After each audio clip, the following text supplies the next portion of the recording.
Sí, vamos a ver. Yo, por una parte, me alegro mucho de tener ocasión de superponerme con estas charlas tan interesantes. Me alegro de acogeros aquí, que os he visto ya los otros días. Yo realmente no tengo intención de explicaros todo esto ahora, porque si no, pues eso se alargaría mucho más de lo previsto. Lo que sí quería un poco en atención o en intención de los alumnos y también de los ponentes, era un poco plantear una de las líneas que están dentro de la historia que se plantea o del cuento que se cuenta en esta sala, que es un poco el problema de las escalas, en la que nos agarramos al tiempo, ya que hay un análisis espectral de una señal temporal en la que eventualmente entraremos después al final de las otras ponencias, pero es la idea de las escalas, la idea de que en biología hay un problema muy serio de escalas, que hay una serie de universos construidos básicamente por métodos distintos a distintas escalas. El mundo en el que vive un microbiólogo con el que vive un zoólogo son básicamente bastante desconexos, y que eso es un problema que tiene un interés teórico y científico y práctico y demás.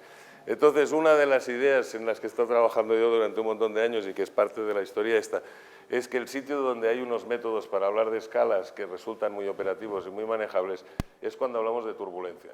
Los procesos de turbulencia es un sitio donde uno entiende que hay pues turbulencia, como por ejemplo el monigotito este que vemos aquí o este otro de aquí. Son procesos que tienen una serie de estructuras dinámicas a distintas escalas, embebidas unas dentro de otras, que se mandan, o por las que circulan más exactamente, materia, energía y señales varias en las formas.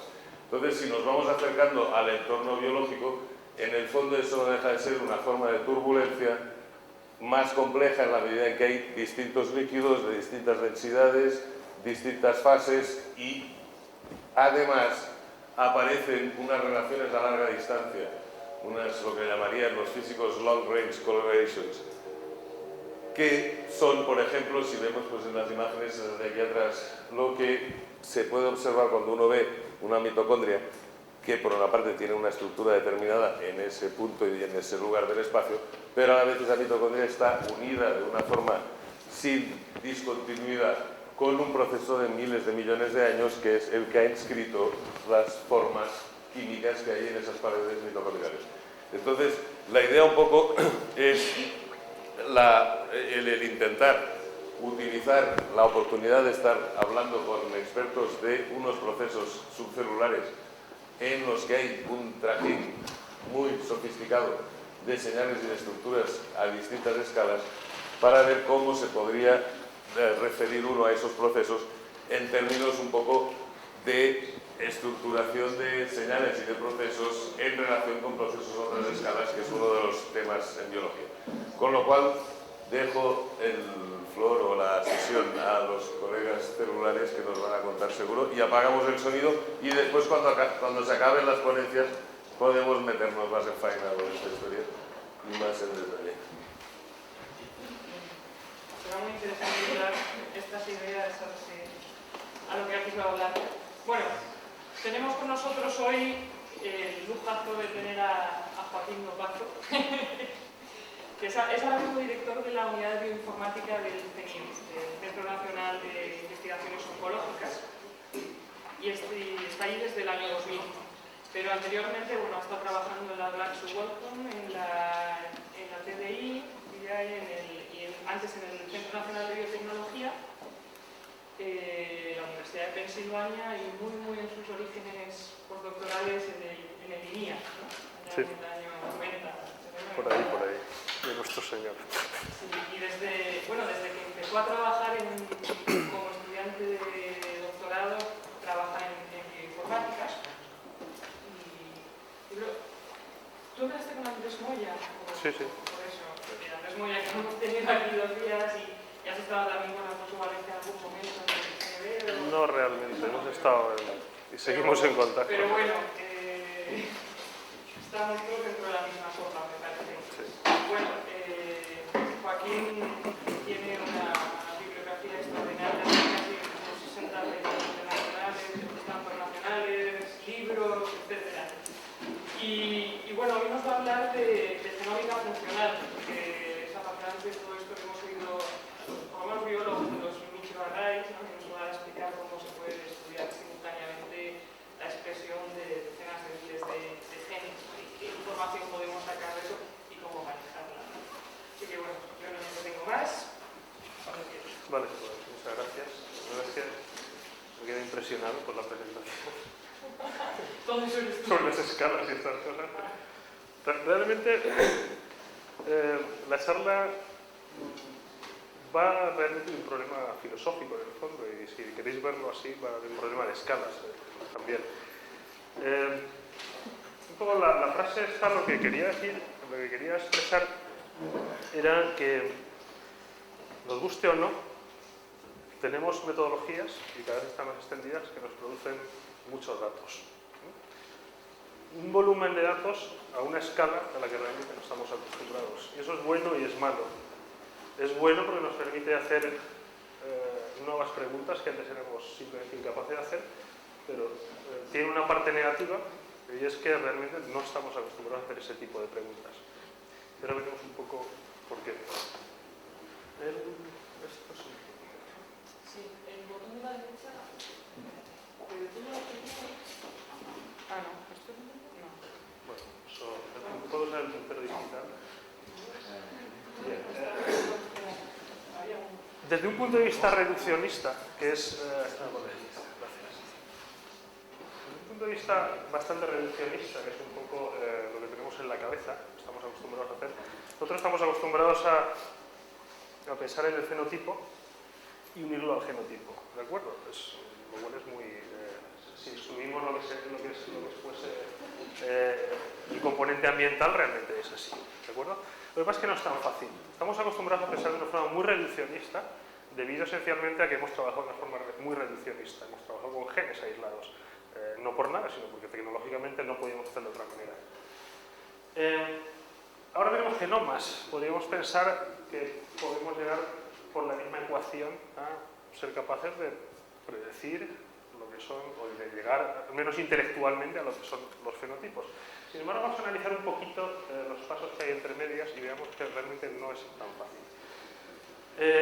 Tenemos el genoma. Hace poco salió la última versión del genoma, en el cual prácticamente el 98-99% está correctamente ensamblado. Es decir, podemos poner la mano en el fuego por cómo está ensamblada esa secuencia. Quedan algunos trozos que no están claros, pero no son exageradamente importantes, y normalmente zonas centroméricas o zonas de los telómeros, así. Pero, digamos, la parte importante la conocemos. Sin embargo, hasta hace no demasiado tiempo teníamos una estimación tan exacta del número de genes que teníamos como que estábamos entre 20.000 y 100.000 genes, con lo cual parece que es un mal comienzo.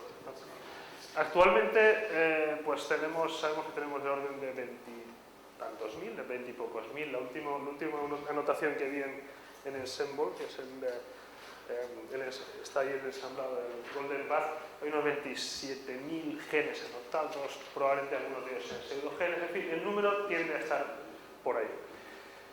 Sin embargo, hay cosas curiosas. Recientemente se ha publicado, recientemente creo que fue el verano pasado, que la gente de RIKEN, del Centro de Genómica japonés, comprobó que aproximadamente la mitad de los mensajeros que tenían cuando estaban haciendo el transcriptoma de ratón no llegaban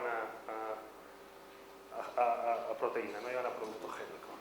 Aquí se abre un nuevo mundo en el que puede tener que ver bastante procesos de regulación mediados directamente por RNA. Eso está empezando a cocerse ahora mismo. Sabemos que un 50 o 60% de los genes tienen splicing alternativo. De hecho, se han descrito algunos genes que son capaces de ensamblarse de tantas maneras distintas que podrían dar más productos génicos que el resto del genoma. Luego hay otra cosa que tiene su gracia adicional, es que depende del organismo que sea, del 25 al 60% de los genes no tenemos ni idea qué hacen.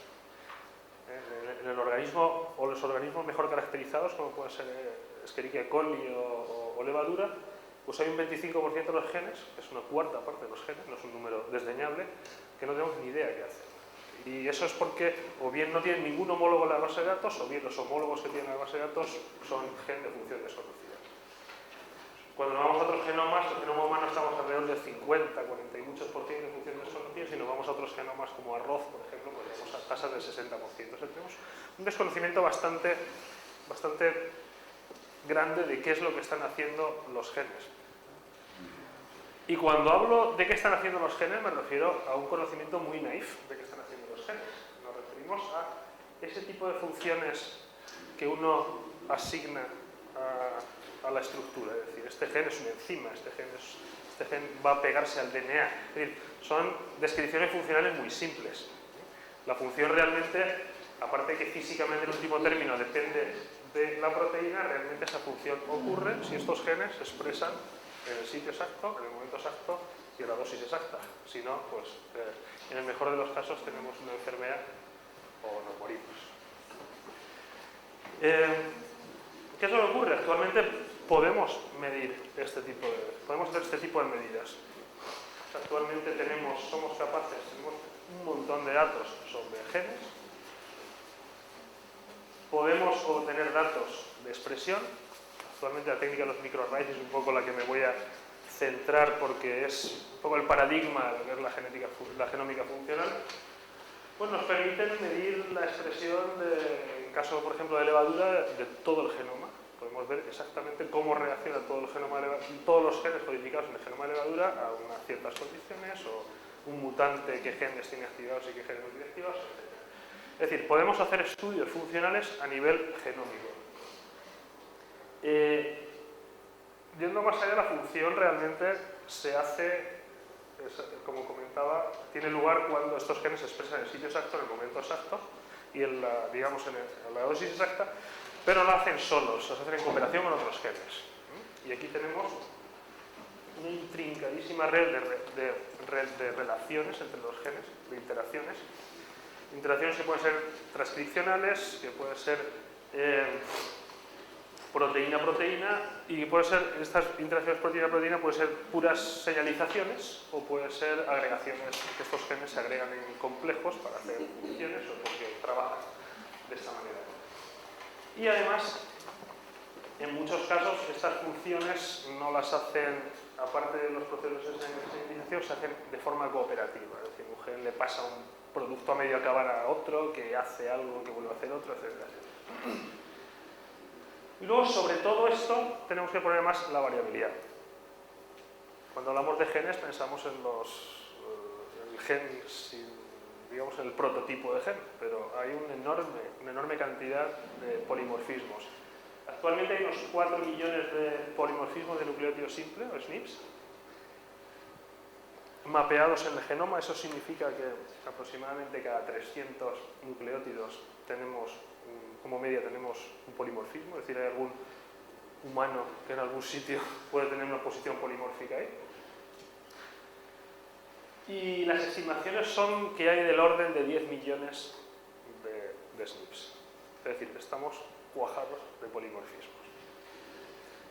Con lo cual, esta ecuación no es tan fácil como pensábamos. No quiere decir que sea imposible, pero no es tan fácil como pensábamos. ¿Por qué pensamos de esa manera? Pues porque en lo que podemos llamar el escenario pregenómico, que es el trabajo típico de laboratorio que se está haciendo en los laboratorios de biología molecular, pues en toda la década de los 90, usualmente, y esto es una radiografía del trabajo, ¿de acuerdo? Es a lo que respondería en el porcentaje muy elevado de los trabajos, luego hay excepciones. Pero esencialmente se suelen centrar sobre secuencias, ignorando la variabilidad, y luego en algunos casos se toca bien expresión, bien señalización, bien pathways, si es un gen famoso por pertenecer a alguna cascada de señalización, por ejemplo, o algún pathway o algo así. Pero en general los estudios se hacen fuera de contexto. Con lo cual, normalmente son estudios muy sencillos, en los que un gen, pues estudios funcionales muy sencillos en los que un gen pues, se le inactiva o no y se ve cuál es la causa en el fenotipo.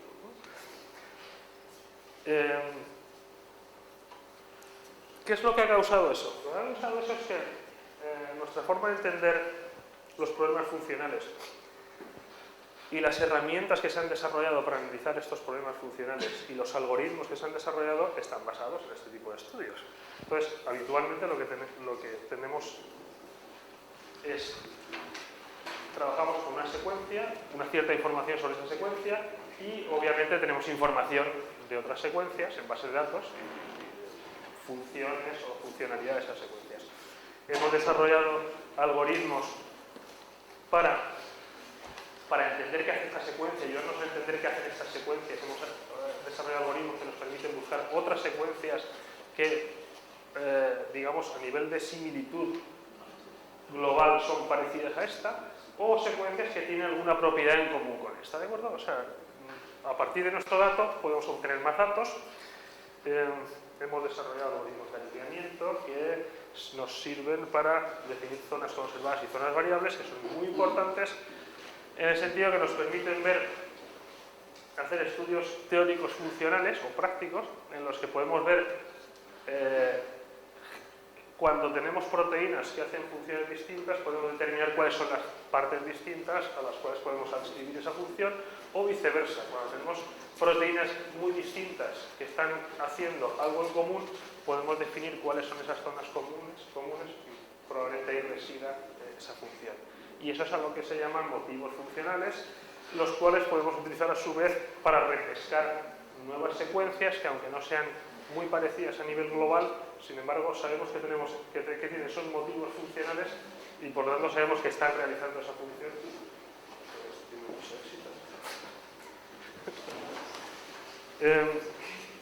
Y tenemos a su vez base de datos de motivos, los cuales podemos utilizar para obtener nuevas secuencias y así sucesivamente. Y esta información se puede utilizar también para tratar de recuperar o tratar de predecir estructura secundaria, en algunos casos estructura terciaria de las proteínas, con lo cual podemos hacer también ver funcionalmente qué podrían ser. Si os fijáis, todo este esquema tiene una particularidad, y es que está obsesivamente centrado en extraer la mayor parte de información a partir de un único o de muy pocos datos. Eso es lo que hemos estado haciendo. Tenemos pocos datos y nuestra forma de pensar es tratemos de obtener la mayor parte de información posible para ese dato. ¿Cuál es la situación actual? La situación actual es que tenemos un montón de proyectos genoma, hay alrededor de 100 y pico genomas de bacterias secuenciadas, hay unos 10 genomas de eucariotas superiores secuenciados o prácticamente secuenciados. Ahora mismo incluso hay empresas a las que le puedes dar tu bacteria para que te la secuencie y te secuencien el genoma. Estos datos son razonablemente fáciles y baratos de obtener. Tenemos arrays de expresión, de los cuales hablaremos más, que nos permiten poner... Pero tenemos datos, ¿de acuerdo? Tenemos estos datos, los cuales no necesariamente sabemos qué son esas secuencias. Sin saber qué son esas secuencias, podemos ponerlas en array de expresión y ver dónde se expresan, cuándo, en qué dosis y a qué reaccionan. Podemos poner esas proteínas que no sabemos qué son en sistemas de dos híbridos a nivel genómico, sistemas de espectrometría de masas y ver a quién se asocian o con quién están señalizando. Y podemos también ver si son variantes. Y luego, ciertamente, tenemos información de primera mano sobre ellas. Para que veáis, esta es la tasa de crecimiento de datos en el banco de datos GenBank. Esto más o menos refleja el crecimiento de datos en otras metodologías similares. Nuestra capacidad actual de producir datos. Esto es esquemático, no pretende ser una proporción exacta, pero esto reflejaría un poco esa época en la cual teníamos bastante información de primera mano sobre unos pocos datos, costaba mucho obtener datos, podíamos obtener información de primera mano sobre ellos, y actualmente la situación se ha invertido completamente. Nuestra capacidad de producir datos es absolutamente superior a nuestra capacidad de digerirlos, de analizarlos uno a uno. Mientras que nuestra mentalidad sigue siendo la de obtener un dato y analizarlo, ¿de acuerdo? ¿En qué deberíamos de cambiar nuestra mentalidad a la hora de tener en cuenta que estamos, pues, digamos, en la era posgenómica? Es decir, en la era en la que la producción de datos es barata y que la producción de datos no implica información, sino implica tener muchos datos. Hay una serie de pasos aquí que son una serie digamos, de herramientas y una serie de consideraciones que habría que tener en cuenta. Primero, tenemos toneladas de datos, pero eso no quiere decir que todos esos datos sean distintos. Podemos tener ahora actualmente el orden de 30 y muchos millones de secuencias de todos los genomas, pero no tenemos 30 y muchos millones de secuencias completamente distintas. Estas secuencias son homólogas, pertenecen a familias, estas familias pertenecen a superfamilias y podemos aprender algo de esa estructura. Podemos medir la expresión de genes en 50 pacientes de un tipo de cáncer y podemos ver qué perfiles de expresión siguen. Podemos hacer eso con 20.000 genes. Tenemos 20.000 perfiles de expresión génica, pero no tenemos 20.000 perfiles distintos. Muchos de estos genes coexpresan porque están participando en funciones parecidas y tienen que expresar en el mismo momento, y de eso podemos aprender también. Entonces, una de las primeras cosas que tenemos que hacer realmente es agrupación. Tenemos que saber cómo agrupar nuestros datos, porque de ahí podemos aprender. Aparte que reducimos la dimensión de los datos. No somos capaces de manejar decenas de miles de datos, pero podemos manejar un conjunto más pequeño de datos. La otra cuestión importante es que ahora lo medimos todo. Somos pequeños dioses que somos capaces de ver qué hacen todos los genes del genoma de una célula, una levadura, por ejemplo. Y pues, le sometemos a un shock de cualquier tipo y vemos qué es lo que está respondiendo. ¿Qué es lo que ocurre? Que lo vemos todo. Y eso está bien y está mal. Tiene una parte mala. La parte mala es que en muchos casos solamente un pequeño número de genes nos está reaccionando al estímulo que le estamos dando. Mientras que luego tenemos un ruido de fondo. Es decir, muchos de los genes están haciendo sus cositas en su organismo concreto y tiene su propia dinámica. Hay un problema muy grande, que es que podemos perdernos en el ruido. ¿De acuerdo? Entonces, necesitamos utilizar técnicas que nos permiten seleccionar características. Y luego, quizás estos dos serían un simple aspecto. El siguiente aspecto es que si estamos trabajando con todos los genes, estamos a nivel de genómica funcional, es decir, nuestros ensayos funcionales van a tener una escala prácticamente de todo el genoma, o de al menos de una parte muy importante del genoma, nosotros no nos va a ser fácil entender qué es lo que está pasando ahí debajo si seguimos las pautas, digamos, clásicas de coger, si uno está trabajando en su gen favorito y se informa, se lee toda la literatura sobre su gen, etc. Eso no es transportable así no está trabajando con decenas de miles de genes. No se puede leer ni toda la literatura, ni saber qué hacen todos los genes, ni saber por qué si este gen hace esto, el otro gen hace lo otro. ¿De acuerdo? Entonces, necesitamos tener unas técnicas que nos permitan, primero, juntar toda esta información y además manejarla y asignarla de forma que sea comprensible para nosotros. Es decir, si vamos a hacer los cimientos de una casa, primero metemos una excavadora y luego pues hacemos los bordes con un pico. Pero si empezamos con un pico, pues tardamos un año en hacer el agujero de los cimientos. ¿De acuerdo?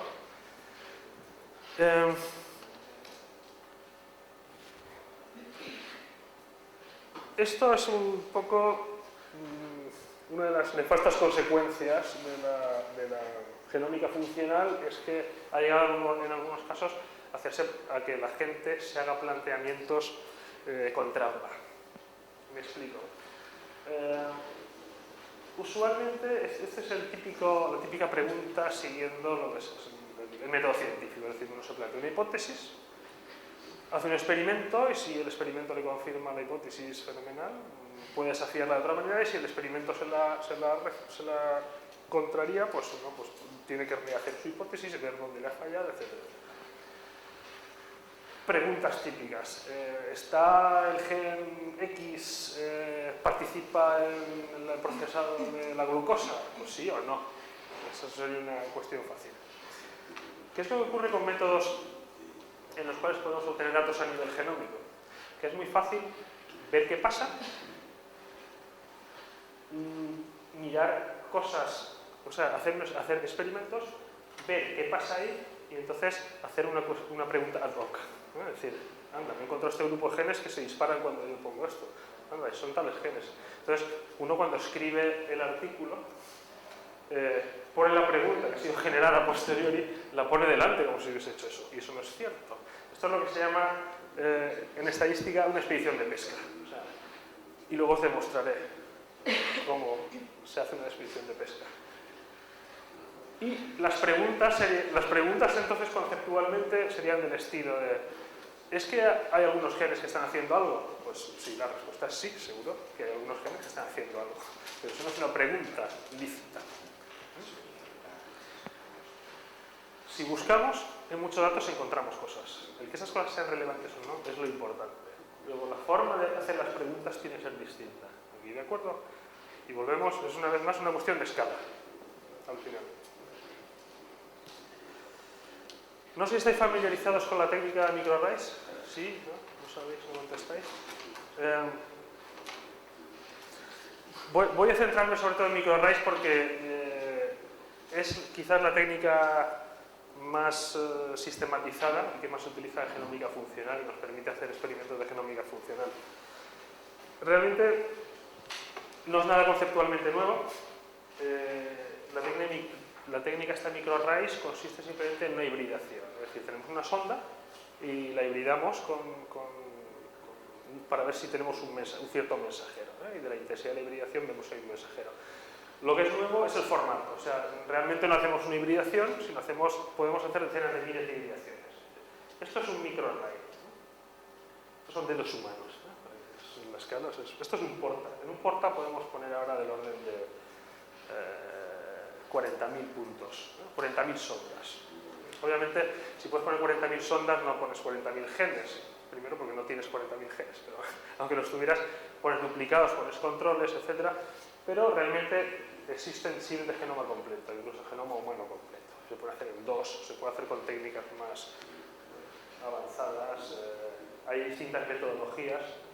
Esta es la tecnología de microarrays de cDNA, en la que esencialmente lo que hacemos es, queremos ver qué cantidad de cada uno de los mensajeros correspondientes a cada uno de los genes que tenemos puestos aquí como sondas existe en nuestra célula, una célula o lo que sea, un paciente o lo que sea, del cual extraemos RNAs, mensajeros, y los comparamos con respecto a una situación de referencia. Lo que hacemos es retrotranscribirlos, marcarlos y hacemos una hibridación competitiva sobre esto. Con lo cual, lo que vamos a tener, cada uno de estos lo marcamos con distintos colores y de la relación de color que tengamos aquí, creo que hay otra diapositiva que les explica.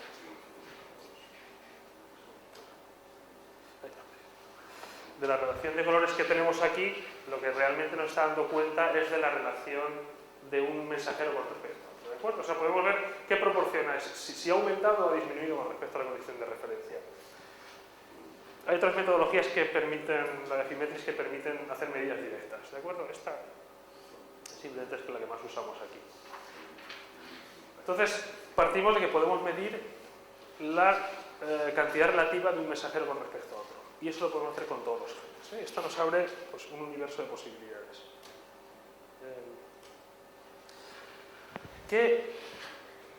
Vamos a ver, ¿qué preguntas nos haríamos ante una metodología de este tipo? Pues queríamos saber, o sea, la idea que tenemos es diferencias que existen a nivel fenotípico, es lo que nos interesa, el fenotipo, realmente son de que ellas tienen que tener un mecanismo molecular por debajo. Nosotros somos capaces, vamos a ser capaces de, con una metodología de este tipo, encontrar esas diferencias a nivel molecular que nos dan cuenta de las diferencias a nivel fenotípico. Cuando hablo de fenotipo, puede ser desde fenotipo que puedas distinguir a fenotipos no distinguibles a ojo, que puede ser muy interesante, o la respuesta de un organismo a unas condiciones, la respuesta de un enfermo a un tipo de medicamento, etc. Cualquier cosa que podáis pensar.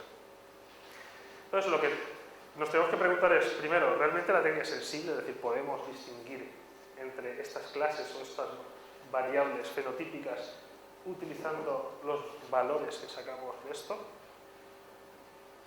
Como podéis imaginar, la respuesta a las tres son sí, y esto va a la charla, pero uno se tiene que plantear esto. La segunda es, vale, podemos distinguir, ¿somos capaces, además, con suficiente precisión, de ver cuáles son todos esos genes? Es decir, somos suficientemente precisos, pero somos suficientemente específicos para no coger algunos que nos parecería que, pero no lo son. Y luego, aun sabiendo esto, vamos a tener la más mínima idea de qué está pasando ahí debajo, teniendo en cuenta que de muchos genes no sabemos mucho y de los que sabemos cosas a un nivel muy naif. Bueno, pues la respuesta es más o menos que sí, pero veréis que no es un problema tan fácil. Y que muchas de las dificultades para analizar este tipo de datos vienen de que realmente nuestra forma de pensar en ellos es pregenómica y no posgenómica. Bien, esta simplemente es una... vamos a pasar por encima de ella. O sea, realmente estas técnicas tienen mucho ruido. Dos palabras sobre esto. Estas técnicas tienen mucho ruido. Nuestras medidas obviamente no pueden ser tan precisas, una única hibridación que 10.000 hibridaciones o 20.000 simultáneas, y entonces tenemos que corregir por un proceso que se llama normalización todas aquellas fuentes de variación que vamos a ver aquí reflejadas en nuestro array, que no tienen que ver con el experimento, sino tienen que ver, pues, por ejemplo, con diferencia en el marcado, en las amplificaciones, etcétera, etcétera. Veis, por ejemplo, que hay muchos efectos locales. A pesar de que esto es muy pequeño, pues la hibridación tiene efectos locales, a veces tienen que ver con cómo se ha impreso el chip, a veces tiene que ver con la hibridación. Por ejemplo, es muy difícil de creer que toda esta parte, casualmente todos los genes correspondientes que caen aquí a esta parte, se hayan expresado menos. Probablemente es que aquí simplemente se ha hibridado menos uno de los colores, ¿no? Entonces, todo este tipo de hay técnicas, no voy a entrar en ellas, para corregir esto. Una vez normalizados los experimentos y quitado ese error, podemos compararlos. ¿De acuerdo? Ese sería el tipo de datos que tenemos. ¿Qué es lo primero que llama la atención? Y a pesar de que llama la atención, pues prácticamente no se ha dado cuenta o no lo ha mencionado la gente hasta hace muy poco. Lo primero que llama la atención es que este tipo de datos es justo lo contrario de lo que estamos acostumbrados a trabajar. Usualmente estamos acostumbrados a cualquier tipo de experimento, que sea en biología, en física, etcétera, etcétera. Tenemos unas pocas variables de las cuales hacemos muchas medidas y llegamos a conclusiones sobre o bien la dinámica o bien algo sobre esas variables, o sobre los modelos que nos hacemos sobre estas variables. Pero aquí es completamente lo contrario. O sea, tenemos decenas de miles de variables, que son los genes, y muy pocas medidas. De momento, por el precio de esto, a lo que sale esto, la gente no puede hacer 40.000 arrays. ¿De acuerdo? Entonces, tenemos un déficit de medidas con respecto a nuestras variables, lo cual es un problema de entrada. ¿De acuerdo? Normalmente lo que tenemos es...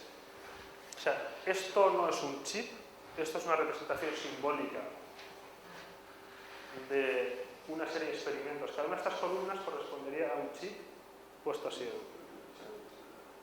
estirado, ¿de acuerdo? Entonces, cada fila correspondería a un gen a lo largo de cada uno de los experimentos, cada chip sería un experimento, y cada una de las columnas sería pues, un chip, es decir, un experimento. Entonces, ¿qué es lo que solemos hacer? Pues distintas medidas que pueden ser, o bien hacemos pues, yo qué sé, un montón de pacientes y un montón de controles, o bien podemos tener un parámetro aquí continuo, como tiempo, es decir, vamos a ver cómo evoluciona los genes de E. coli después de echarle algo al medio y vemos que cada hora o cada media hora, cada 10 minutos, cómo cambia la expresión de los genes. O bien podemos tener pues, distintas concentraciones de cualquier droga, o bien podemos tener otros datos continuos del estilo de supervivencia, que son datos censurados. Censurados quiere decir que nosotros sabemos del dato hasta el momento que hemos hecho la medida. No sabemos si tenemos un paciente que está vivo, no sabemos si se va a morir mañana o va a durar 10 años. ¿De acuerdo? O sea, es un parámetro continuo, es un poquillo raro de manejar. ¿De acuerdo? Entonces, este es el tipo de datos que tenemos, ¿de acuerdo? Son datos bastante ruidosos, es decir, nunca, como he mencionado antes, vamos a tener tanta precisión en una única medida. O sea, probablemente este gen de aquí, en este experimento, no esté muy bien medido, pero nos da igual, porque tenemos otras medidas de este gen y porque además tenemos unas medidas de todos los genes, ¿de acuerdo? Y tenemos mucha redundancia, lo cual es bueno y malo, depende para qué. Otro de los detalles que he comentado antes es que nuestra capacidad omnímoda de producir datos nos hace perder los detalles en muchos casos. Entonces, tenemos que tener en la cabeza que muchos de los genes, muchas de las medidas que hacemos no son informativas con respecto al experimento que estamos haciendo. Es muy importante en cualquier experimento de genómica funcional. Saber que la mayor parte de lo que estás midiendo no tiene que ver nada con tu experimento. Y eso es muy importante a la hora de elegir la forma en la que se van a analizar los datos. Y luego lo que he mencionado, muchos de los genes no tienen notación, no sabemos nada de ellos. Este es el tipo de preguntas que habitualmente nos hacemos. Y este es el tipo de problema que es.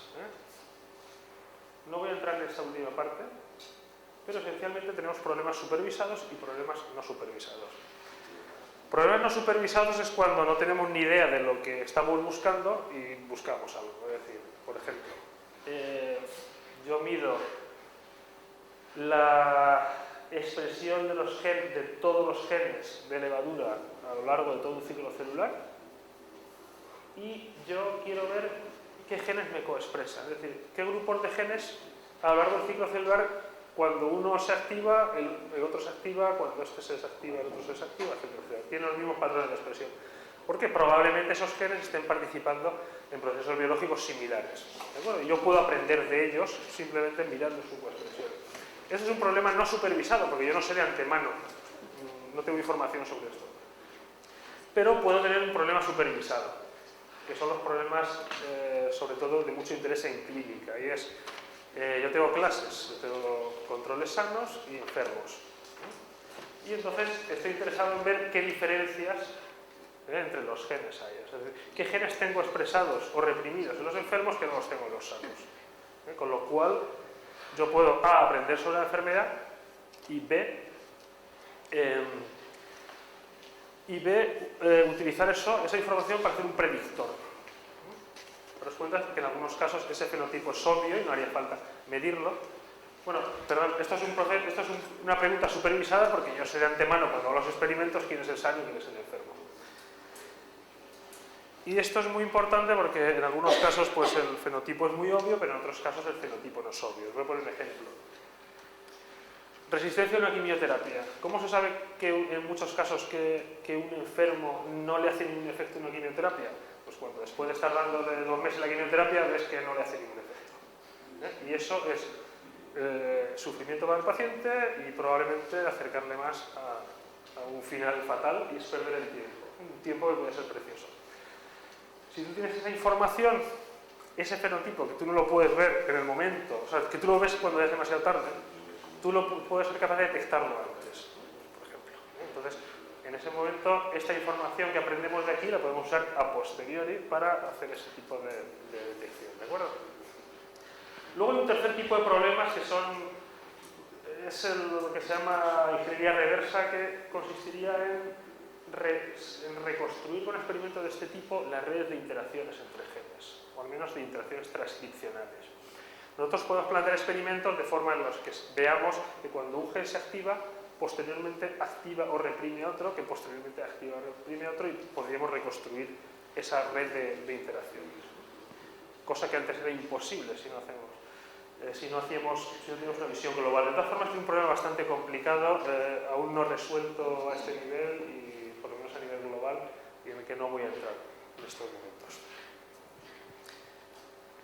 Bien, ¿qué hacemos cuando tenemos un problema no supervisado? Simplemente aplicamos una familia de métodos que se llaman clustering. Estos métodos, clustering es agrupamiento, son métodos que nos agrupan los datos en función de su parecido. Podemos ver distintas funciones de parecido, pues bien correlación, con lo cual vamos a ver aquello que, aunque su intensidad sea distinta, tenga tendencias parecidas, o bien funciones de distancia euclídeas, que lo que nos va a juntar son cosas que son exactamente muy parecidas, tanto en intensidad como en comportamiento. Entonces, esto lo único que nos hace son metodologías que nos agrupan. Y nos dice, bueno, tienes 40 genes que tienen este patrón, 15 que tienen este, etc. ¿Vale? Y de esto podemos posteriormente tratar de ver qué son esos genes. Por ejemplo, esto es un caso. Este es el ejemplo, en concreto el ejemplo de, si mal no recuerdo, es el de levadura después de privarle de azúcar, ¿no? ¿Qué es lo que le pasa en una serie de tiempos a la levadura después de... No, este es el ciclo celular, perdón. Esto es una medida de ciclo celular. Entonces, agrupamos genes que coexpresan. Nuestros grupos de genes pues, tienen un patrón de expresión parecido. Bien, podemos también utilizar estas técnicas no supervisadas para agrupar muestras, ¿no? O experimentos. Lo cual, en la mayor parte de los casos, a pesar de que hay muchas publicaciones de ello, como podemos ver, esta es una publicación en la que los autores ven que el tejido mamario y el tejido de cáncer y el tejido mamario canceroso son, al agruparlos, se agrupan como dos grupos distintos. Esto es un absurdo hacerlo así, porque esto no es un problema no supervisado, esto es un problema supervisado. Entonces, lo único que hacemos de esta manera es constatar que, bueno, que sí, que vale, que realmente hay muchos genes que nos están distinguiendo ambos casos, pero es que esto no siempre ocurre. Esto no siempre ocurre. Os voy a poner otro ejemplo que además, como podéis ver, no está precisamente mal publicado, está publicado en Nature, en la que los autores descubren todas estas clases. Esto es una clase. Estos dos son una clase.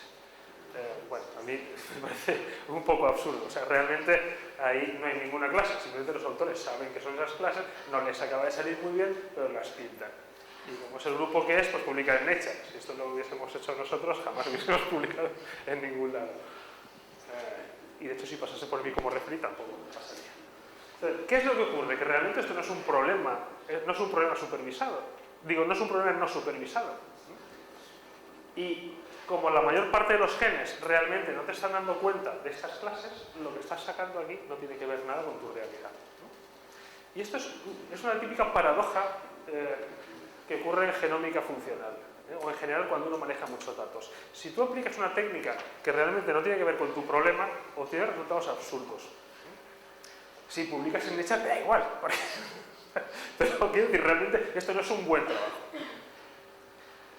Y realmente el descubrimiento de clases es estos típicos problemas que se sigue publicando sobre ellos y en muchos campos se sigue publicando sobre ellos porque es muy cómodo. Tú, en algo que es indistinguible, descubres clases, pero realmente esas clases no son nada más que lo que tú has descubierto. Entonces, realmente no sabes si tú estás sacando algo que tiene relevancia o que realmente no es nada. Y ahora vais a ver... ahora, después de introduciros lo que es el problema supervisado, vais a ver cómo realmente el problema de encontrar clases es mucho más complicado, aunque realmente es mucho más simple de lo que parece. Y cuando buscas, puedes encontrar cosas que realmente no tienen sentido. El problema supervisado es cuando realmente tenemos información sobre algún parámetro. O sea, nuestro experimento de genómica funcional está dirigido a encontrar qué está debajo de algo que podemos medir. No es un palo de ciego, no es decir, a ver qué me encuentro en estos experimentos, a ver qué se me agrupa. Eso pues, siempre te sale algo y siempre puedes especular. Y si tu grupo publica en Nature, pues puedes seguir publicando en Nature. Pero los demás mortales, pues no les ocurre eso y entonces realmente se tienen que plantear preguntas más inteligentes. Esos son los problemas supervisados. O sea, tú tienes un parámetro en la cabeza. El parámetro puede ser clases discretas, es decir, puedes tener algo que es una cosa y algo que no lo es. Hago muchas referencias a clínica, cosas de clínica, porque trabajo en un centro de cáncer y además porque arrays se utiliza muchísimo en lo que es el entorno del cáncer. Hay muchísimas publicaciones y de hecho hay incluso empiezan a haber aplicaciones clínicas ya para de detección, ¿no? para diagnóstico y cosas de estas. Habitualmente en este tipo de planteamientos, en los que tenemos o clases o bien tenemos un parámetro continuo o un parámetro semicontinuo, algo así, es decir, hacemos una medida y queremos saber qué hay debajo a nivel molecular que nos da cuenta de esa medida, tenemos dos formas de enfocarlo que están relacionadas pero no son exactamente las mismas. Una es selección de genes, es decir, qué genes están debajo de eso. Entonces nos interesa ahí ver el máximo número de genes, o sea, ser lo más precisos posibles y obtener todos los genes que nos estén respondiendo a eso. Pero podemos estar interesados en querer obtener esos genes no por el ansia de saber, sino también para hacer un predictor, es decir, para utilizando esta información, yo ser posteriormente capaz de predecir cómo va a ser ese comportamiento o si este individuo va a ser resistente a algo o no, o a un tipo de quimioterapia o no, o algo así. Y eso es la fabricación de un predictor. En este caso queremos la mayor parte de genes, en este caso un predictor óptimo será el que utilice el menor número de genes con la mayor capacidad de predicción. Ambos problemas son más o menos lo mismo, pero no exactamente lo mismo. Pero la idea detrás de la que vamos es similar. Bien, hay una serie de metodologías, pero esencialmente lo que hacemos es lo siguiente. Fijaros, esto es un experimento en el cual tenemos 15.000 genes y 10 casos y 10 controles. O sea, 10 pacientes y 10 controles sanos. ¿De acuerdo? Este es un caso dramático en el cual vemos que cuando intentamos clasificar de forma no supervisada somos incapaces de ver. O sea, no hay nada. Esto es no señal. Estas ramas prácticamente son cero. O sea, no vemos ninguna señal. Cuando tratamos de comparar columna con columna, cuando comparamos el comportamiento de todos los genes, no vemos nada. Nosotros podemos utilizar pues, algún tipo de test, por ejemplo, un test de la T, que nos diga qué genes son los que presentan mayores diferencias entre unos y otros. Es decir, este gen mayoritariamente aparece verde aquí, mayoritariamente aparece rojo aquí, y viceversa. Yo selecciono aquellos genes que tienen un valor de P por debajo de 0,05, estadísticamente significativo, y una vez seleccionados, descarto los demás y los utilizo como un predictor y veo que realmente, oye, pues sí que me está dando dos grupos. ¿De acuerdo? O sea, aquí ya veo señal. Bueno, pues he de confirmar que os he mentido. Esto no son genes, estos son números aleatorios. Esta es una prueba de cuando uno busca, encuentra. Cuando uno tiene un número suficientemente alto de datos, si uno busca, encuentra. Lo cual quiere decir que uno tiene que pensar realmente qué es lo que está haciendo y cómo va a hacer el test. Fijaros que hemos hecho un test. ¿Dónde está el problema? He hecho un test de la T. Está bien hecho, ahí no os he mentido. He hecho un test de la T perfecto. El problema está en que no he hecho un test de la T, he hecho 15.000 test de la T. Yo le he puesto un valor de P de 0,05. Quiere decir que yo acepto que solo en un 5% de los casos me podría ocurrir eso por azar. Si yo voy a apostar algo con vosotros y tengo una probabilidad de perder el 5%, la verdad es que voy, porque lo más seguro es que gane. Cuando lo hago 15.000 veces, tengo garantía que voy a perder un 5% de esas 15.000 veces. ¿Por qué? Porque lo estoy aceptando. ¿Qué es lo que he pescado ahí? Pues la aleatoriedad que se parece a lo que yo estoy buscando. Pues yo tengo muchas cosas y encuentro cosas parecidas a lo que yo estoy buscando. Entonces, ¿qué es lo que hay que hacer? Hay que tener en cuenta eso y fabricar test que nos permitan obtener valores de P ajustados. O sea, observar que los valores de P son muy buenos, pero cuando los ajustamos no son buenos. Cuando tenemos en cuenta que estamos haciendo múltiples test, nos damos cuenta que realmente no, eso que aparentemente eran dos grupos, no son dos grupos. Yo hubiese podido hacer una partición como me hubiese dado la gana ahí y hubiese sacado grupos. Y hubiese sacado cosas que las ves y dices, bueno, sí, parece que hay algo. Pero no hay. Eso es la parte más peligrosa. Esto es de verdad, ¿eh? Esto es de verdad. Esto, para que este es un caso de verdad, en el que 86 genes tienen expresión diferencial entre estos endometrio normal y carcinoma endometrio. Aquí tenemos una serie de genes que presentan expresión diferencial. Pero esto está corregido. ¿De acuerdo? Este P0,05 teniendo en cuenta que estamos haciendo unos 7.000 test simultáneamente. Entonces, podemos hacerlo, pero tenemos que darnos cuenta de qué estamos haciendo.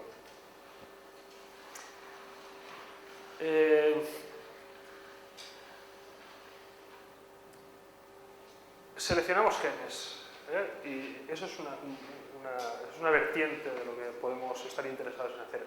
La otra vertiente, como os he comentado antes, es utilizarlos como predictores. Es decir, nosotros ya podemos fabricarnos nuestro modelo a partir de esos genes que nos permita predecir ese fenotipo. Es un poco detrás de lo que vamos buscando. Fijaros que, a fin de cuentas, esto, a pesar de su complejidad, es el salto, es la metodología que hay que meter para hacer el salto de un gen, un ensayo fenotípico, a ensayos fenotípicos, ensayos funcionales a nivel genómico. No son tan fáciles, pero se pueden hacer. Es un poco lo que estoy demostrando.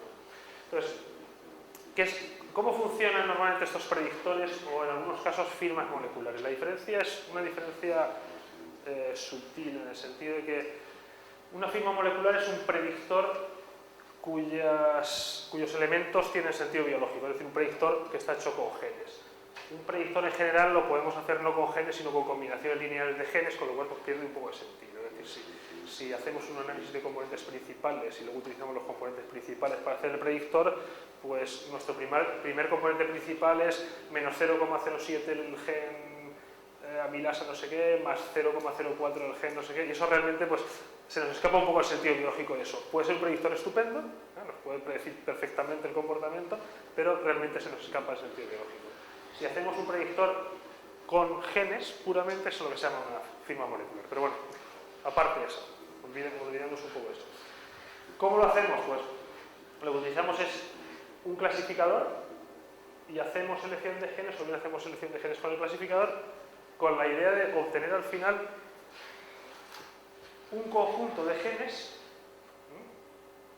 o de combinaciones de genes que nos permitan predecir. Es decir, nosotros le vamos a alimentar al clasificador con toda esta columna y el clasificador va a decidir de esa columna, es decir, de todo ese experimento, con qué genes se queda, y va a decirte si es blanco o es negro, o si va a sobrevivir o no va a sobrevivir, o si va...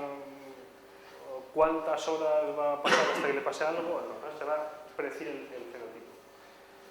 Haciendo la validación cruzada apropiada, etcétera, etcétera, al final lo que tenemos es un predictor que podemos utilizar posteriormente para clasificar muestras desconocidas o bien para predecir comportamiento, ¿no? Cuando no sabemos, realmente es un modelo.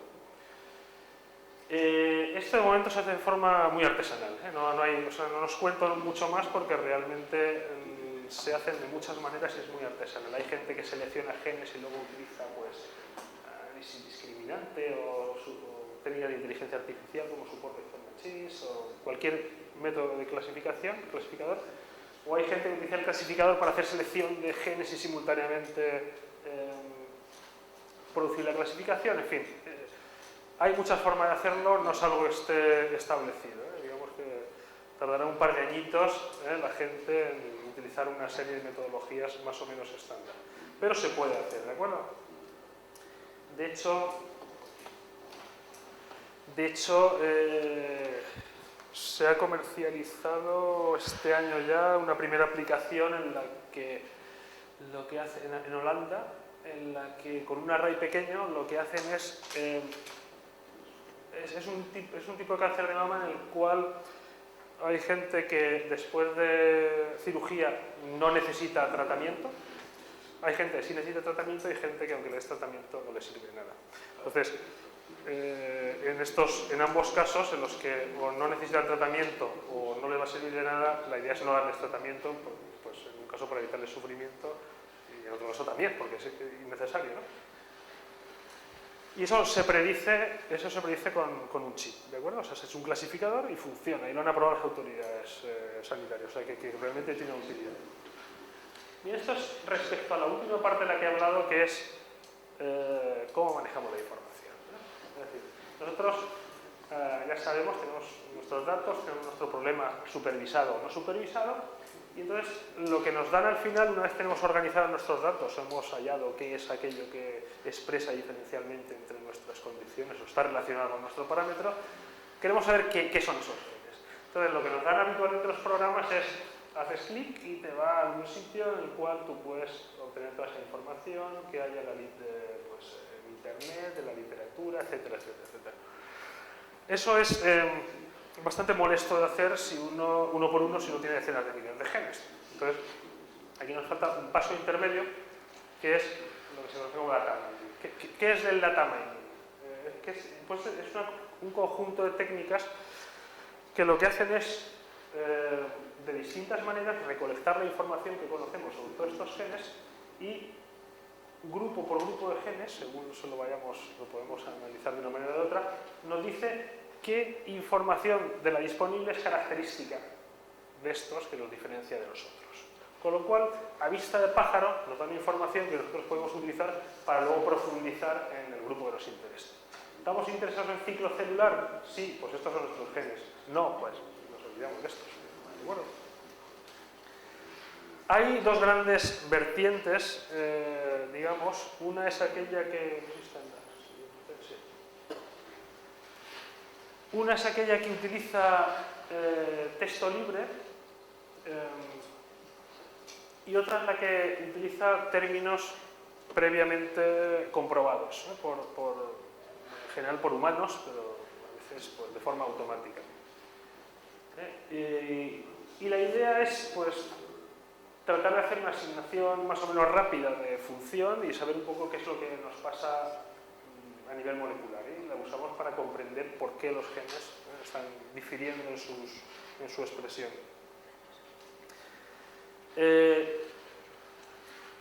Voy a hablar sobre todo de la parte esta, más o menos rápido. Bueno, hemos empezado tarde, ¿no? O sea, aburridos un rato. Gene Ontology es un consorcio que primeramente elaboró un vocabulario, lo que se llama un vocabulario controlado, el cual contenía la descripción de funciones moleculares, procesos biológicos y componentes celulares de productos génicos. Y posteriormente, en un esfuerzo colaborativo así bastante importante, lo que han hecho ha sido hacer tablas a las que a genes se les asignan estos términos. ¿De acuerdo?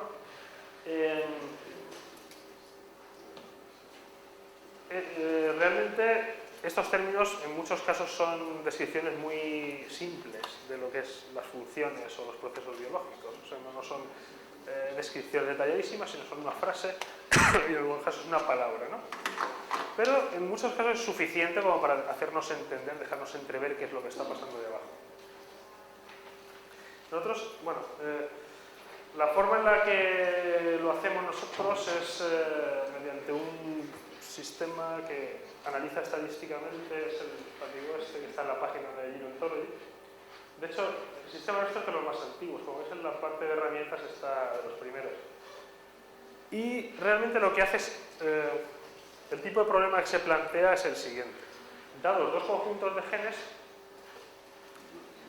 voy a las tablas de correspondencia gen, información, saco la información y miro, cruzo, comparo la información de uno con otro, los términos de Gene Ontology, y miro a ver si yo tengo más palabras, es decir, más genes que hacen una función determinada en un sitio que en otro, y hago un test. Hago un test teniendo en cuenta que estoy haciendo múltiples test. Es decir, me tengo que dar cuenta que estoy comprobando si son diferentes, pues muchos términos, cientos de términos a la vez. Entonces me puede pasar otra vez lo de antes. Me puede pasar que me salen términos significativos que realmente no lo son. Si simplemente por azar resulta que me sale más ciclo celular aquí, pero es por azar, no es algo significativo. ¿De acuerdo? Estos son los resultados típicos del programa. Esto sería la proporción en uno y la proporción en otro. Y, bueno, pues información, etcétera, etcétera. ¿Qué es lo que gano con esto? Bueno, esto es un ejemplo. Este es otro ejemplo real en el cual yo tengo unos, no sé qué número de genes hay, 100 genes o 80 y tantos genes, diferencialmente expresados entre linfomas que vienen de linfocitos maduros y cuando lo comparo con precursores de linfocito T. ¿De acuerdo? Entonces yo tengo aquí unos genes que me expresan diferencialmente y quiero ver qué son. Yo hago el análisis de Gene Ontology y me doy cuenta que tengo en los linfocitos, tengo más genes en los, este es cáncer. O sea, los de cáncer tengo reducido significativamente reducido respuesta a estímulos externos, respuesta a estrés, etcétera, etcétera. Y paso a señalar. Esto es una característica típica de cáncer. Es decir, en cuanto... Una de las primeras cosas que hace una célula cancerosa es ignorar completamente las señales del exterior que le dicen que no se reproduzca más. Ella va y se reproduce como le da la gana. Entonces, realmente estamos detectando... O sea, lo que estamos detectando, cuando analizamos qué es biológicamente, vemos que efectivamente corresponde a un proceso biológico, de verdad. Entonces, estamos utilizando la información para validación... Bien, para validación de los resultados que hemos sacado. Esto es, bueno, digamos que esto es históricamente cómo se ha analizado la significatividad de los resultados simplemente a nivel experimental. Primero pues se hacían test individuales, que ya habéis visto que salen bien hasta con números aleatorios, más adecuada al problema. Pero hay otra forma en la que se puede hacer esto, y es usando información externa. Es decir, os he enseñado cómo que la información biológica por métodos de data mining se puede utilizar para validar el resultado, es decir, para ver que yo efectivamente los genes que he sacado, los procesos biológicos que me están respondiendo tienen mucho sentido y tienen que ver mucho con mi experimento. Por lo cual estoy validando. ¿Por qué no doy un paso más y utilizo esa información biológica como parte del algoritmo? Estas son un poco las nuevas tendencias que están utilizando ahora. Lo que hago yo típicamente es, yo, por ejemplo, en un caso de estos, ordeno los genes en función de su expresión diferencial en dos condiciones, saco los términos que están asociados, funcionalmente asociados a ellos, y digo, mira, pues aquí tengo más de reproducción, aquí tengo menos de metabolismo, etcétera, etcétera. Y este valor lo saco utilizando nada más la información de mi medida. Si yo puedo incluir esto, si yo realmente utilizo la lógica de que estos genes se están expresando diferencialmente porque están haciendo cosas distintas. Si yo sé lo que hacen esos genes, yo en lugar de mirar a las medidas, debería poder mirar a lo que son las funciones de estos genes y utilizar conceptualmente lo que es la información y no lo que es la medida, con lo cual voy a llegar a ser más preciso. Os voy a poner un ejemplo. Esto es un ejemplo de prueba de concepto, que es obvio para todo el mundo. Cuando analizamos, estos son experimentos de ratones, analizamos la expresión de los genes en testículos y en riñón vemos que si bien el corte de genes significativos quedaría, este es el estadístico, si ponemos un umbral basado en lo que es puramente la medida, tenemos muy poquitos genes, que no los pongo aquí, que están diferencialmente expresados. ¿Por qué? Porque nosotros estamos basándonos simplemente en la medida, estamos haciendo miles de medidas, sabemos que incluso en medidas aleatorias podemos encontrar cosas que se parecen mucho a expresión diferencial y tenemos que ser muy estrictos. Conclusión, nos estamos dejando cosas que realmente están expresando diferencialmente, pero que no podemos dar una garantía de que eso sea así porque no se distingue del azar. Pero si nosotros tenemos información sobre esos genes, podemos hacer algo más. Fijaros que en este caso vemos que para valores estadísticos no exageradamente altos tenemos genes de transporte en riñón que están diferencialmente representados, o genes que tienen que ver con reproducción, gametogénesis, etc. en el testículo. Con lo cual, realmente vemos que si nos atenemos a la información en lugar de a la medida, somos capaces de ir un poco más allá.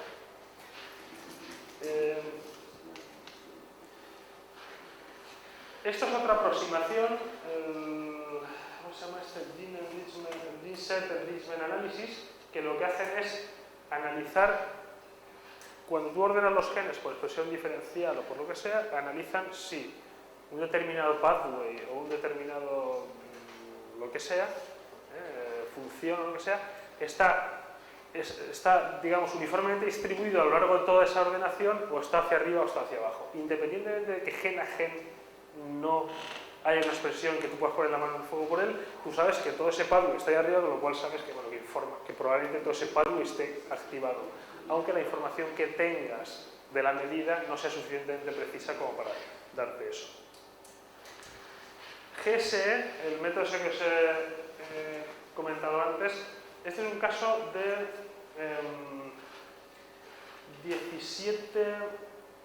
17 pacientes con tolerancia normal a la glucosa y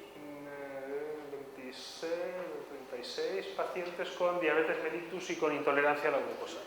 Cuando uno va a mirar la expresión diferencial, qué pasa entre los que toleran la glucosa y no encuentra ni un solo gen, ni uno solo, que pase un test corregido de forma que tú puedas decir que realmente está diferencialmente expresado. Ves que hay cosas, pero ninguna estadísticamente significativa.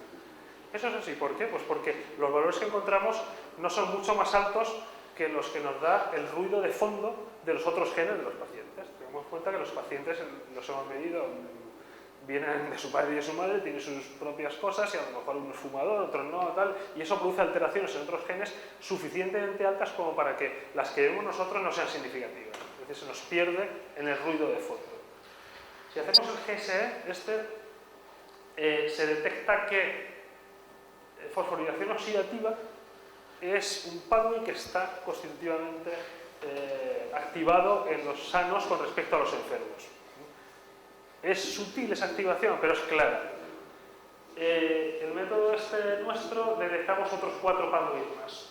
¿De acuerdo? Entonces, si lo que hacemos es utilizar la información y la ponemos sobre la medida, somos capaces de detectar mucha más información, o sea, sacar muchos más resultados que simplemente utilizando la medida.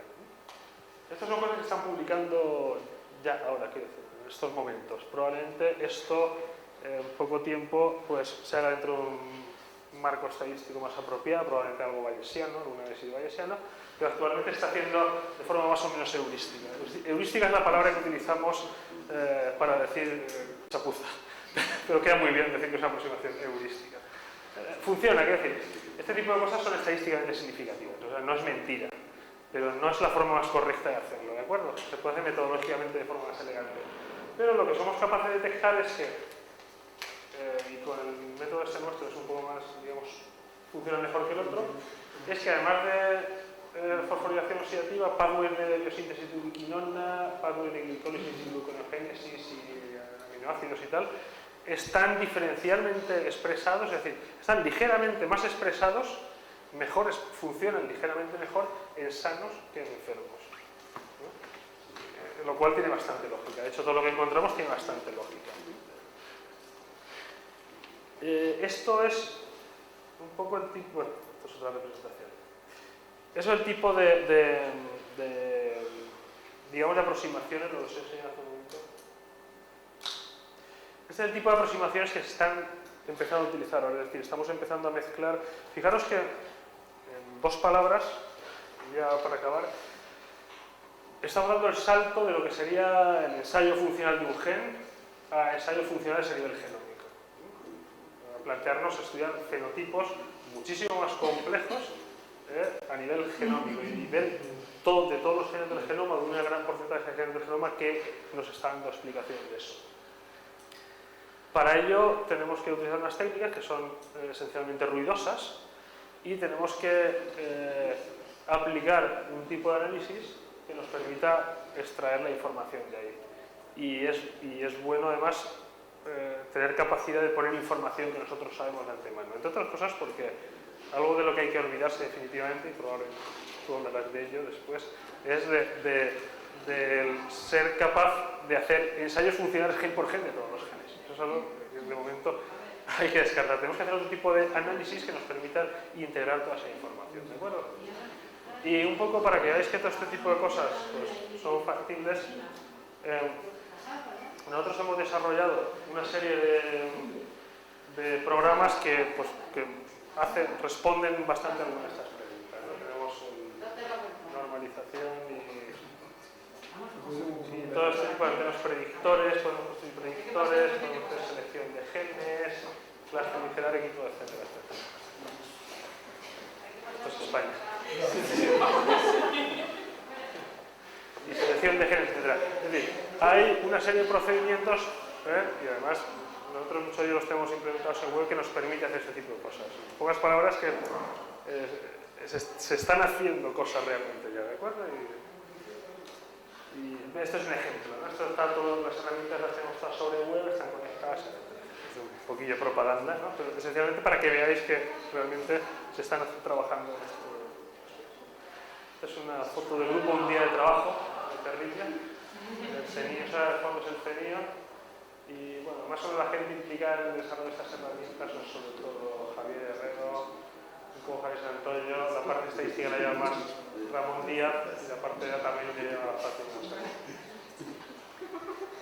Y bueno, esencialmente... Una preguntilla así rápido, si no seguimos con él y luego ya charlamos, Ramón, como queráis. ¿Hay preguntas? Si hay mucha gente dedicada a este trabajo. ¿A lo que es el análisis? Bueno, es una parte que está cobrando cierta popularidad entre los bioinformáticos.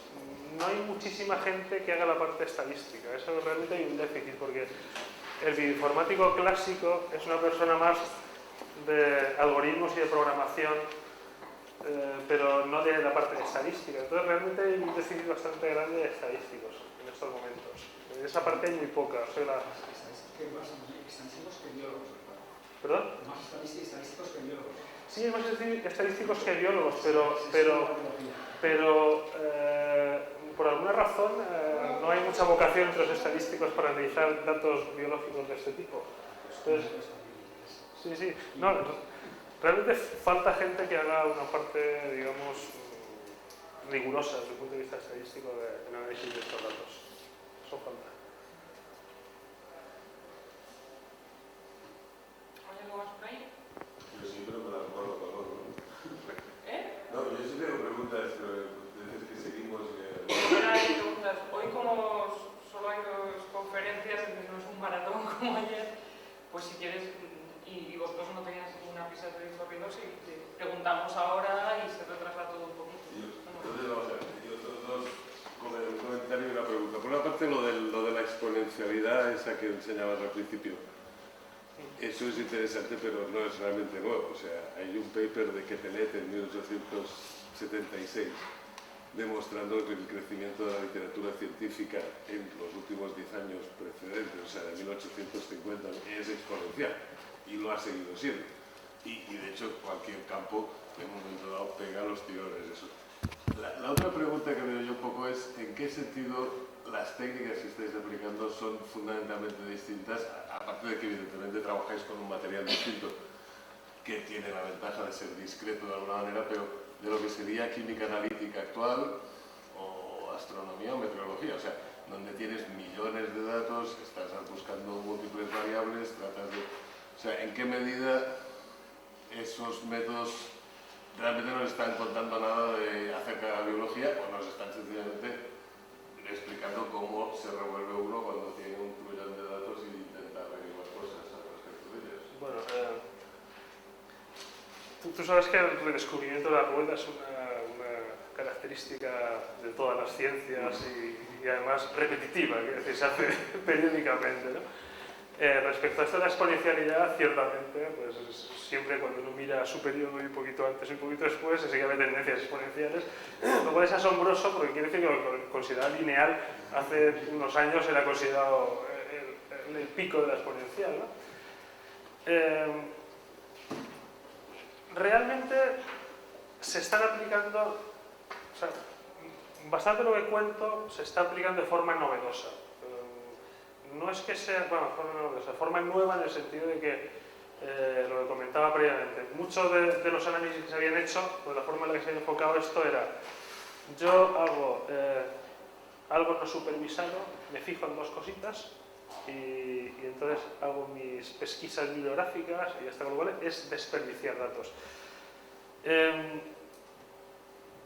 Toda esta parte final realmente es novedosa y es muy de la biología. Esto último que he contado, lo de juntar información con datos experimentales y tal, es muy de la biología en el sentido de que soy muy ignorante de la parte de astronomía y es una pena que confiese que soy ignorante de la parte de química analítica, puesto que soy químico, pero realmente no sé qué está haciendo en química analítica actual. Pero lo cierto es que no creo que haya en estos campos algo del estilo que hay en biología, en el cual tú por un lado puedes hacer medidas, ahora simplemente tenemos una explosión de datos, una explosión de resultados de nuestras medidas, pero a la vez muchas de esas medidas nos generan un conocimiento que luego puede ser posteriormente utilizado. Es decir, si yo pongo etiquetas funcionales a mis genes y las puedo aprovechar en mi posterior medida, eso no me causa un problema de circularidad.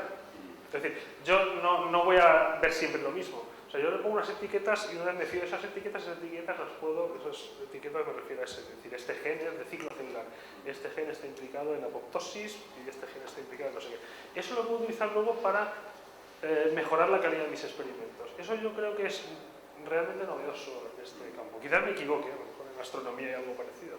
Pero luego en biología, al menos de esta manera, no se había hecho nunca así. Eso yo creo que es quizás lo más novedoso.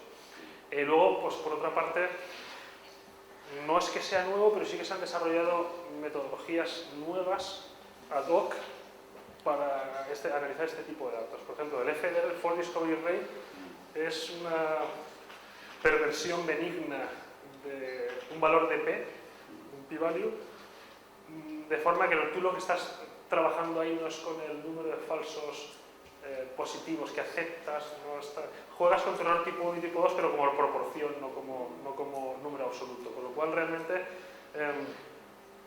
se ha desarrollado nuevas metodologías incluso en la estadística para analizar este tipo de datos.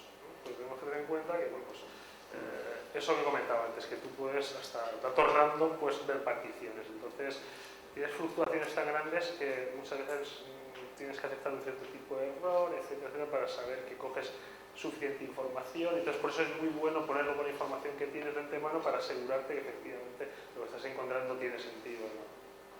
Desde ese punto de vista, yo creo que sí que se han hecho cosas nuevas. Sí, pero lo que veo un poco es que lo que sí son aplicaciones novedosas de métodos estadísticos, matemáticos, computacionales. No, pero te estoy diciendo que se han desarrollado métodos estadísticos nuevos. Bien, pero son desarrollos estadísticos. Lo que digo es que lo que no hay conceptos nuevos en el sentido biológico de que los procesos, por ejemplo, en lo que hemos dicho ya varias veces en esta reunión, la idea de función se sigue manteniendo a una escala muy local de organismo de célula, cuando uno de los problemas claros a nivel del fenotipo es que las funciones tienen unos órdenes distintos. Bueno, espérate, que yo me daría un canto en los dientes que entendiésemos la función a nivel celular. De organismo, estamos en la edad de piedra. Pero lo que digo es que los métodos esos aportan más información. Sí, pero es un salto cualitativo. O sea, fíjate que estamos hablando de pasar de la parte de la edad de oro de la biología molecular, en la que entendíamos función a un nivel muy naif, de yo me pego al DNA o me encajo en una membrana, a entender función a nivel celular, ¿no? E incluso en algunos casos de forma más difusa, o sea, fenotipos más difusos, pero a nivel de organismo. O sea, eso es un salto cualitativo en biología. O sea, la genómica funcional es un salto cualitativo. Por supuesto, de ahí a entender la red de interacción, etcétera, pues ahí, pero bueno. No hay que ir de prisa, sino no te vas a Esto hay que hacerlo durar.